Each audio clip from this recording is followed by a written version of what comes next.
Guten Tag, WAP. This is Mr. Linegar. Let's make history today as we go over Unit 0, Day 2. Today we're going to talk about India and the religions that developed in India before 1200 CE. But I know what we're waiting for, so before we get started with all the content for today, let's do the daily punishment. What kind of concert only cost 45 cents? A 50-cent concert featuring Nickelback. Ba-dum, tsh. Ha ha ha ha.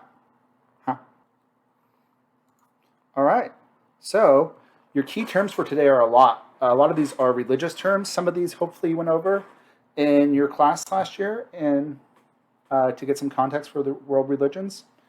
Number 1, the caste system. Number 2, Varna, Aryans, Dharma, Karma, the oops, I did it again.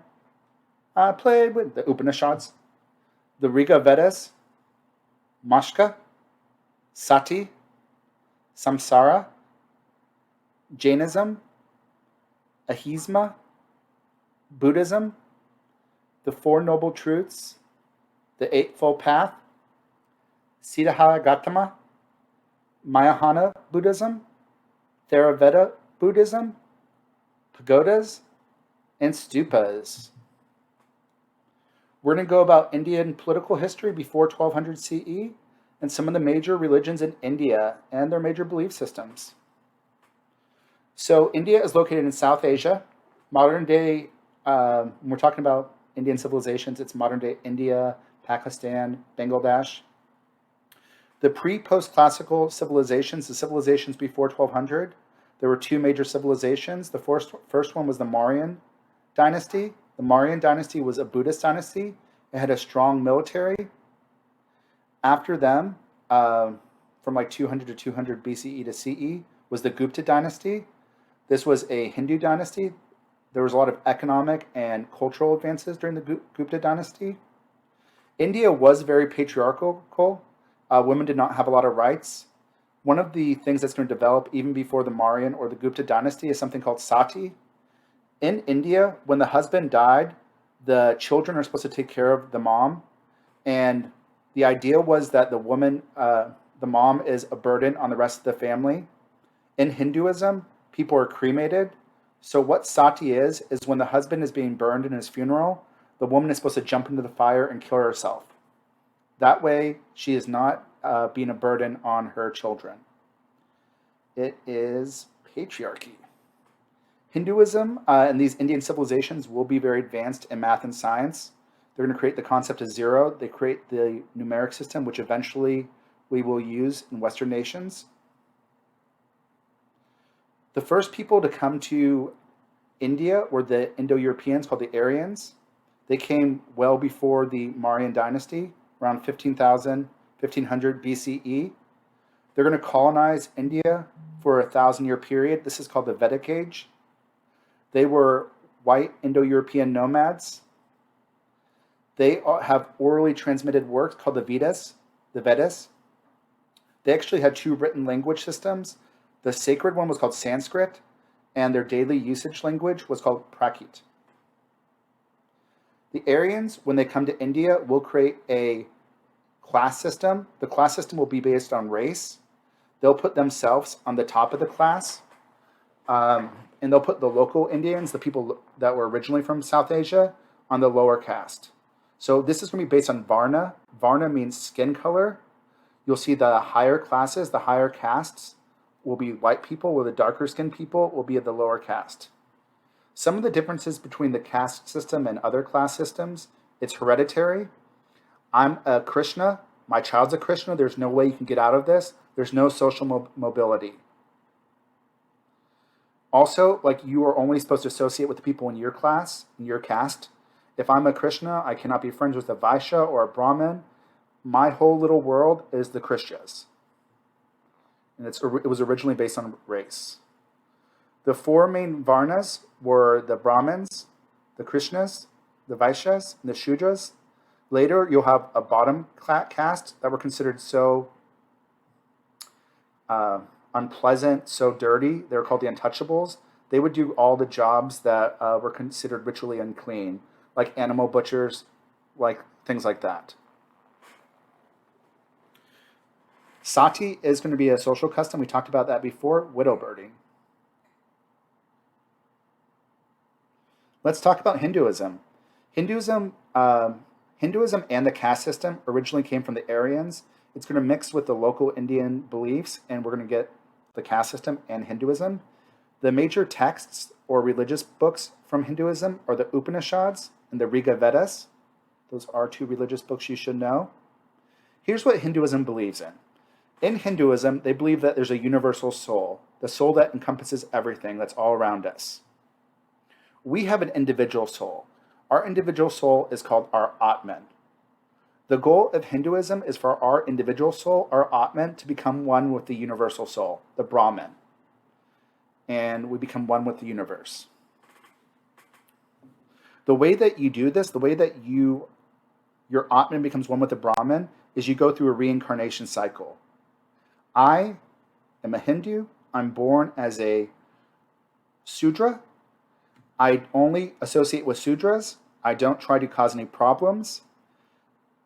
If I do that, in the next life, I'll be born in a higher caste. Now, this brings up some of the terms.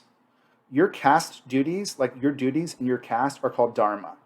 If I'm a Sudra, I only associate with Sudras. I only do the job that Sudras do. What happens in your next life based on how you acted is called karma. So if I'm a Sudra, but I try to holler at a Brahmin, in the next life, I'll be reincarnated as a bug or something. I could be potentially reincarnated as something even below a Sudra, an untouchable, or an insect. But if I actually do what I'm supposed to do, in the next life, I'll be reincarnated into a higher caste.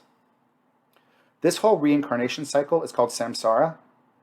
People be born many times. The ultimate goal of Hinduism is for you to end the reincarnation cycle and for you to become one with Brahman, one with the universe. That's called moksha. The thing about Hinduism is Hinduism will reinforce the caste system, because like if you don't follow your dharma, in Hinduism you'll be born into a lower caste. So it creates a very conservative hierarchy. It's taught to observe higher ethical standards, respect for all living things. Most Hindus were vegetarians. Cows are sacred in Hinduism. They burn the bodies of the men. Another religion that's going to come out of Hinduism as a reaction to Hinduism is called Jainism. This was a swastika. The swastika was originally a symbol of peace from the Jainists. Of course, Hitler bastardized that, so you don't want to have that anymore.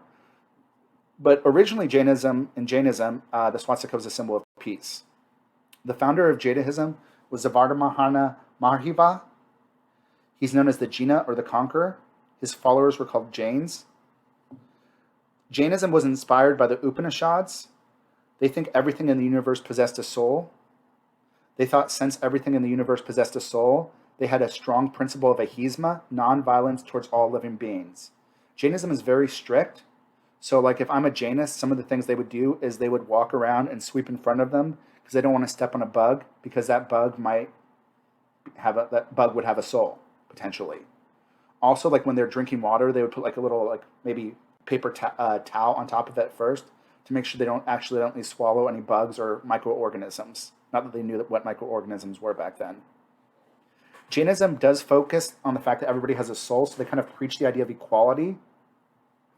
So it's kind of goes against some of the ideas of Hinduism there. One of the beliefs that's going to come after Jainism, which is going to be somewhat similar to it, is called Buddhism. Buddhism is also very much about equality and is very much a reaction against Jainism. Part of the problems with Jainism was it was very difficult to follow. Buddhism, although very strict, is going to be a little bit easier to follow. Buddhism was originally created by Siddhartha Gautama. He was an Indian prince from the Krishna caste, nobles. He's going to give up his comfortable life. Supposedly one day he saw a peasant that was sick. Before that, he'd been completely isolated. He'd never seen sickness before. He realized that his life kind of had no purpose, and he's going to go on a search for inner enlightenment. What supposedly happened was he's going to he meditated for 40 days underneath a tree, and he's going to suddenly be hit with 4 truths. And these 4 truths are called the 4 Noble Truths, And they're the four tenet teachings of Buddhism. The first noble truth is all life involves suffering. The second one is desire is the cause of suffering. The third one is the way to eliminate desire is how you end suffering. And the fourth one is the way you end desire is you follow the Eightfold Path. And the Eightfold Path is kind of like the 8 ways you should live your life. Right belief, right resolve, right speech, right behavior, right occupation, right effort, right contemplation, right meditation. The goal of Buddhism is to reach nirvana, a perfect state of spiritual independence. Buddhism did not deal with the idea of the soul. They thought everybody was equal, but they didn't really deal with the idea of the soul, whether there was an afterlife. Buddhism was more of a philosophy at first. Buddhism will spread very quickly. It's going to appeal to a lot of the lower members, the lower castes. You could get salvation without the service of the Brahmins. Everybody is equal. It doesn't recognize the castes. It appealed to women because all souls are considered equal. In Hinduism was very patriarchal, like sati comes from Hinduism.